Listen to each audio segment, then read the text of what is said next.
Manzano emulated the humility and mercy of Christ throughout his autobiography in order to humanize himself in the eyes of a white Catholic readership. Manzano regarded himself a manso cordero, meek lamb, who by the force of circumstances transformed himself into a roaring leon, lion. He even acknowledged human suffering as an act of piety that would bring God nigh in one of his letters to Domingo del Monte. But if suffering for the holy faith condemned him to a life of perpetual slavery, Manzano would have to search for spiritual resources cut from another cloth. Manzano transformed himself from faithful slave, esclavo fiel, as he once described himself, into la criatura más desprecia, the most despicable creature imaginable. Such a radical transformation meant that Manzano had embraced an anti-slavery worldview and had become cognizant of the religious doctrines that held him in bondage.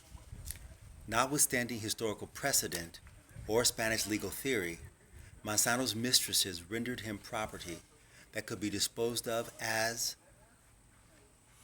according to their whims. I argue that Manzano fought to redeem his body from the person-property duality that racial slavery inflicted upon Africans and their descendants. But in order to redeem his body from slavery, Manzano had to wrest control of the symbolic practices, both racial and religious, that Cuban slave society wielded over him.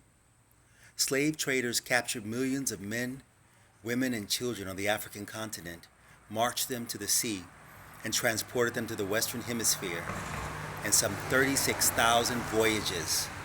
36,000 voyages. But they could not hold those bodies in captivity unless they also stole their minds. Manzano struggled to unshackle his mind, for it was the theft of the mind that made the African-descended body compliant to the dictates of white supremacy. Cuban literature and the age of black insurrection on my porch in Mobile, Alabama. Just doing a brief reading for everyone. Ashe.